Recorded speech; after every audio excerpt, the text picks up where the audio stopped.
Se você é uma pessoa decente, em algum momento na sua vida você já viu esse desenho aqui. E tá, uma história de pessoas com superpoderes é a mesma coisa que os Vingadores. O que X-Men tem de diferente? É que X-Men ele foca mais na relação das pessoas que têm superpoderes com a sociedade. No caso abordado aqui, os mutantes são sempre vítimas de preconceito, de exclusão, porque eles despertam um sentimento de ira na sociedade ao seu redor. Muita gente diz que a história foi inspirada na luta pelos direitos civis nos Estados Unidos na década de 60 e que o professor Xavier teria sido inspirado no Martin Luther King, enquanto o Magneto teria sido inspirado no Malcolm X. Outros já dizem que essa nem era a intenção do Stan Lee quando criou a história, mas enfim. É impossível você não olhar essa história e perceber a analogia que ela faz com preconceito e xenofobia, com o medo daquele que é diferente. Há uns 50 mil anos atrás, os grupos humanos não passavam de algumas dezenas de indivíduos. E como os seres humanos não têm uma natureza bem definida, cada grupo tinha características absolutamente diferentes um do outro. Em uma tribo, por exemplo, a homossexualidade poderia ser aceita, em outra não. Uma tribo poderia ser mais patriarcal e a outra poderia ser mais matriarcal. Uma tribo poderia ser monogâmica e a outra tribo poderia ser poligâmica. Uma tribo poderia rezar por o espírito da árvore, enquanto a outra rezava por o espírito da água. A diferença sempre fez parte da história humana. O problema é que muitas vezes alguns grupos entravam em conflito um com o outro, sobretudo depois da Revolução Agrícola. Muitas vezes um grupo invadia e saqueava a plantação de outro grupo.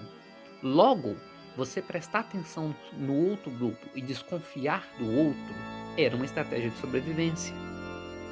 Os 50 membros de uma tribo viviam com medo de ser atacado por outra tribo. Foi aí que surgiu a ideia de que aquele que vem de fora não é confiável. Mas aqui vai uma atualização. Explicar não é justificar. No mundo moderno, o medo do outro se traduz pela xenofobia e o racismo. Medo de que o outro vai invadir o meu espaço, medo de que o outro seja melhor do que eu e pegue as minhas oportunidades. E esse medo se traduz em ressentimento. Esse cara aqui, com essa careca bonita, tem um livro que eu sugiro muito a vocês chamado A Era do Ressentimento, em que ele fala como a sociedade que nós vivemos é extremamente ressentida. Esse ressentimento, em parte, é fruto do medo. Então, não é de se assustar que a gente tem uma sociedade tão preconceituosa e tão xenofóbica.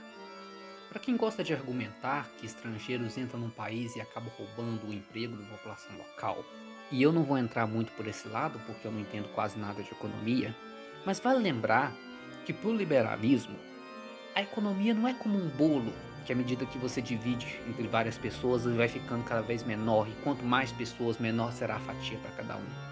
Desse ponto de vista, por exemplo, nada impede que um estrangeiro entre num país, se torne um empreendedor, crie uma empresa e gere vários empregos, trazendo benefício para esse país. Logo, a ideia de que o estrangeiro vem para o país só para prejudicar não é válida. Mas acho que já ficou claro como essas duas atitudes se resumem ao medo.